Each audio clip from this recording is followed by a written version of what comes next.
Olá, gente boa, meus santos e minhas santas. Hoje nós celebramos a solenidade de Pentecostes e a igreja então vive essa vinda do Espírito Santo sobre os discípulos e discípulas de Jesus reunidos em Jerusalém. No dia em que os hebreus celebravam a festa judaica de Pentecostes, é esse dia que nós também celebramos essa grande solenidade da descida do Espírito Santo. Agora Deus não dá a lei para o seu povo como no Sinai, mas comunica seu próprio Espírito. Os discípulos não se desentendem como em Babel, pois todos falam e entendem a língua do Evangelho. Pedro é aquele que faz o primeiro discurso missionário e muitos se convertem, são batizados e também são acrescentados ao grupo dos discípulos. A igreja se manifesta ao mundo e na força do Espírito retoma a missão de Jesus. Pentecostes era a festa judaica celebrada 50 dias depois da Páscoa, também chamada Festa das Colheitas, quando os israelitas agradeciam a Deus pelos dons da terra e do alto.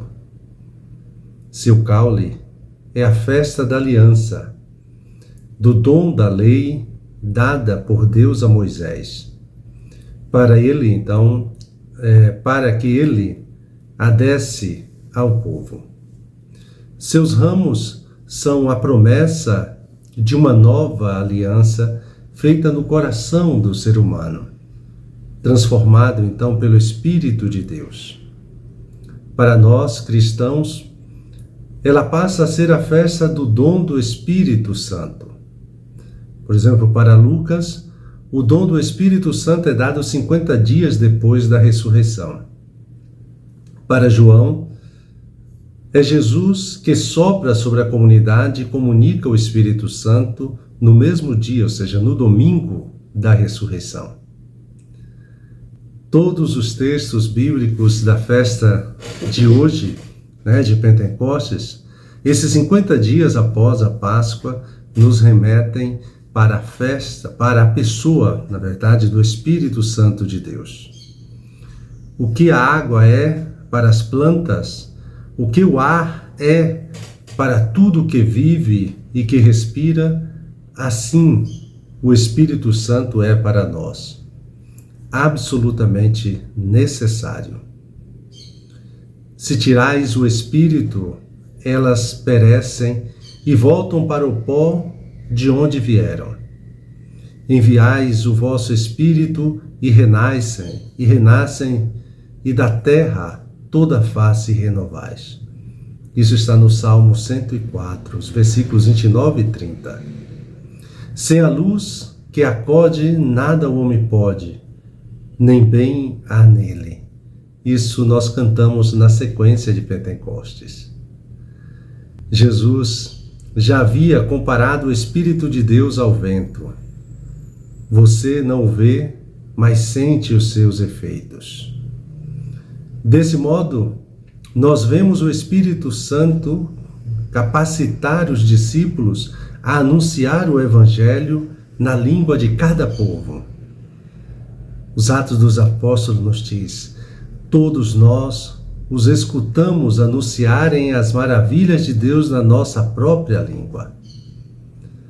Toda pessoa que se deixa conduzir pelo Espírito de Deus comunica amor, esperança, palavras que favorecem o perdão e a reconciliação. Palavras que derrubam muros e constroem pontes, transformando a divisão em comunhão, o distanciamento em aproximação, o desentendimento em compreensão.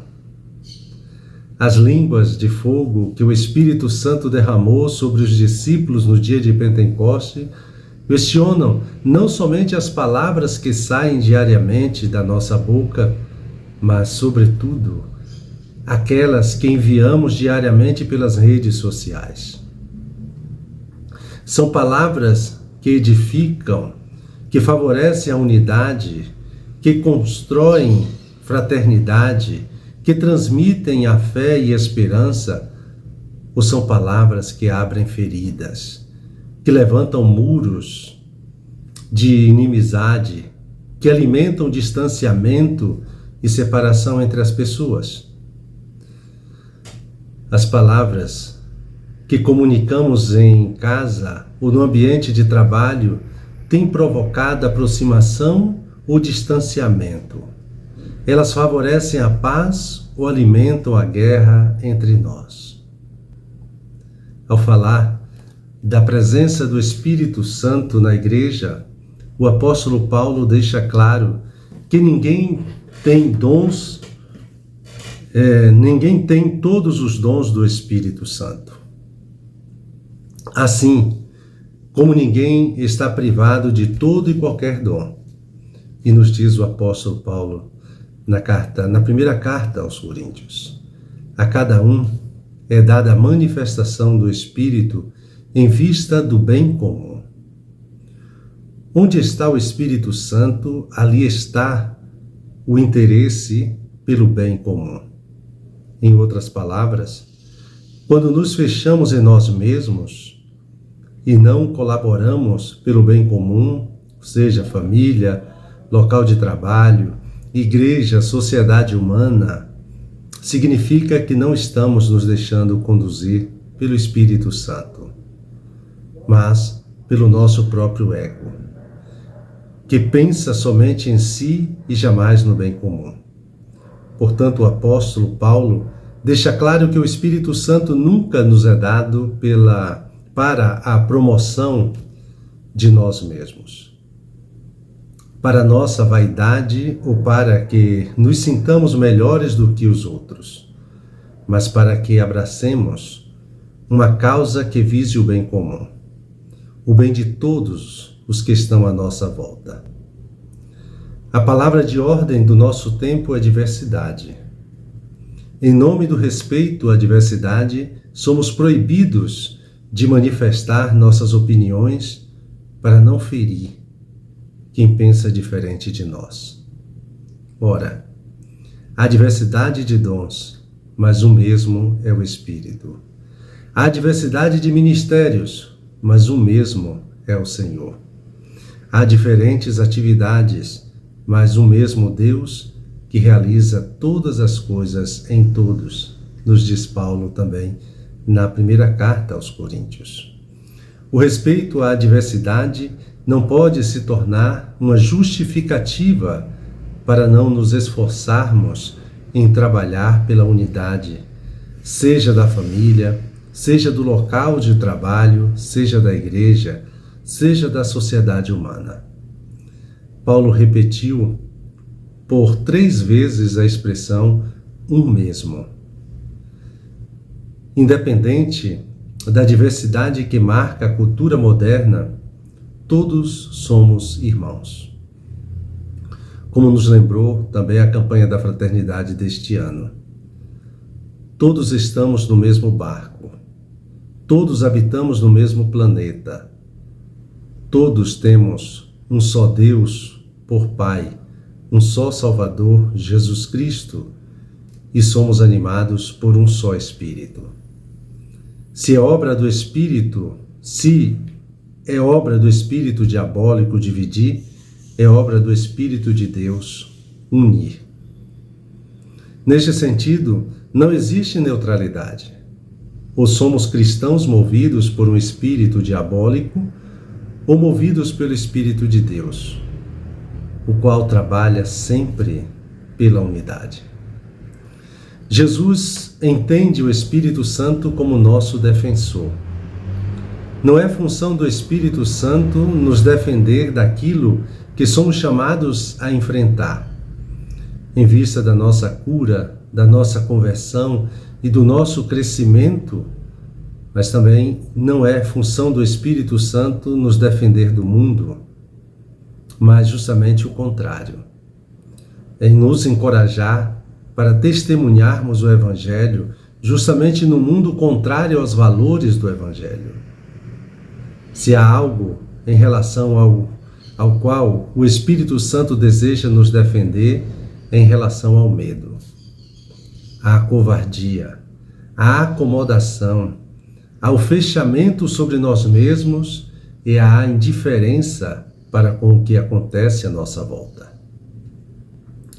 Além de chamar o Espírito Santo de nosso defensor, Jesus o chama também de Espírito da Verdade. O nosso Deus é o Deus da verdade. O próprio Jesus declarou ser a verdade. Portanto, o Espírito do Pai e do Filho só pode ser o Espírito da verdade.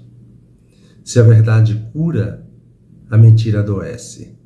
Se a verdade liberta, a mentira nos mantém prisioneiros.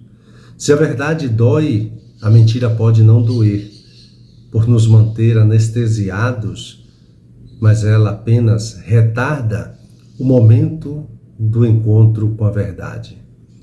Pois Jesus nos garantiu que não há nada escondido que um dia não venha a ser revelado. Para a Sagrada Escritura, encontrar-se com a verdade é sinônimo de ser salvo. E de fato, Deus quer que todos os homens sejam salvos e cheguem ao conhecimento da verdade, como está na primeira carta a Timóteo. Quando ignoramos a verdade, passamos a vida como um elefante preso a uma estaca por uma pequena corda, o qual desconhece a própria força em romper com a corda e libertar-se da sua prisão. Inúmeras pessoas passam a vida prisioneiras no espírito da mentira. O diabo é o pai da mentira. Seja por medo de romper com aquela dependência doentia, seja por ignorar a própria condição de prisioneiro ou prisioneiras que somos. Jesus nos convida a permitir que o Espírito da Verdade nos conduza para fora das mentiras do mundo e nos faça homens e mulheres verdadeiramente livres. Meus irmãos e minhas irmãs, o dom do Espírito Santo no Evangelho de João faz a ligação entre a hora do Filho e a hora dos irmãos, a hora de Jesus e a hora da Igreja. Protagonista é sempre o Espírito. Se no início do Evangelho de João, ele pousou e permaneceu sobre o Cordeiro de Deus que tira o pecado do mundo, agora bate as asas também sobre nós, para que continuemos a obra da reconciliação do Filho. A era do Espírito, inaugurada na carne de Jesus, tem sua continuidade em nós. A glória do Filho é comunicada à comunidade dos irmãos e irmãs. Na presença do ressuscitado sepulcro dos nossos medos, se abre a paz e a alegria que só o Senhor pode dar. A palavra que se tornou carne em Jesus e volta a ser palavra do Evangelho, agora anima também a nossa pobre carne. A sua palavra de fato é espírito e vida. O bom e belo pastor entra no nosso sepulcro, nos mostra suas mãos e o lado, sinais do seu amor por nós, e nos tira da prisão. De fato, a alegria do Senhor é a nossa força para uma vida nova. Nos arranca do sepulcro, nos comunica o perfume da ressurreição e nos faz viver da única coisa necessária, o amor de Jesus por nós. Neste dia de Pentecostes, recordemos a promessa de Jesus. O Pai do céu dará o Espírito Santo aos que o pedirem. Peçamos ao Pai que derrame o Espírito Santo sobre toda a carne, sobre todo ser humano, sobre tudo o que precisa ser curado, liberto, transformado e salvo na face da terra, no coração da criação e principalmente no coração de cada ser humano. E dando continuidade ao nosso momento de oração, me coloco na presença de Deus como de costume. Recolho-me ali imaginando Jesus com os discípulos na sala do cenáculo e peço aquilo que quero: provar a alegria daqueles que reconhecem o Senhor das feridas do seu amor, acolher seu espírito de perdão e amor para poder perdoar e amar. E buscando tirar proveito, medite e contemple, e com os discípulos olho e escuto Jesus. Um santo e abençoado domingo de Pentecostes para todos e todas.